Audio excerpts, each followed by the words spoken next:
sobre notre existence et la mort.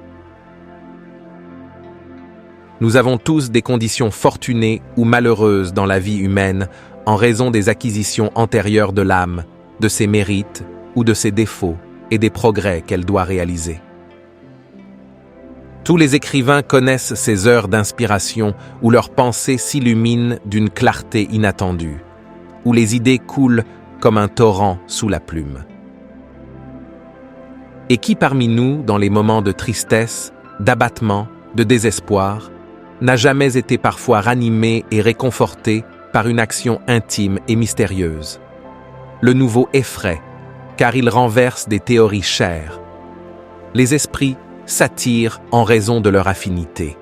Ceux qui se sont débarrassés de l'enveloppe charnelle assistent ceux qui sont encore revêtus de celle-ci. Les esprits supérieurs ne se manifestent que dans les cas où leur présence peut être utile et faciliter notre avancement. Ils fuient les relations bruyantes et ne s'adressent qu'aux hommes d'intention pure. Nos régions obscures ne les attirent pas beaucoup, donc ils peuvent se tourner vers des centres moins chargés de fluides grossiers, mais ils ne cessent jamais de veiller sur leurs protégés, malgré la distance.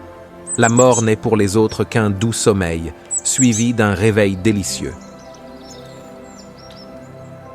Le détachement est rapide, le passage facile, pour celui qui s'est dégagé à l'avance des choses de ce monde et aspire au bien spirituel et a accompli ses devoirs. Il y a en revanche lutte et agonie prolongée dans l'esprit attaché à la terre qui n'a connu que les plaisirs matériels et a négligé de se préparer au départ. Apaisante, résignée et même ardente est la mort du juste, le départ de l'âme qui, ayant beaucoup lutté et souffert ici-bas, quitte la terre en comptant sur l'avenir. Pour elle, la mort n'est que liberté, la fin des épreuves. Les faibles liens qui l'unissent à la matière se rompent. Son trouble n'est qu'un léger engourdissement semblable au sommeil. Les esprits retardés ayant plus d'affinité avec les hommes qu'avec les esprits purs en raison de leur constitution fluide grossière, ils sont encore plus accessibles à nos influences.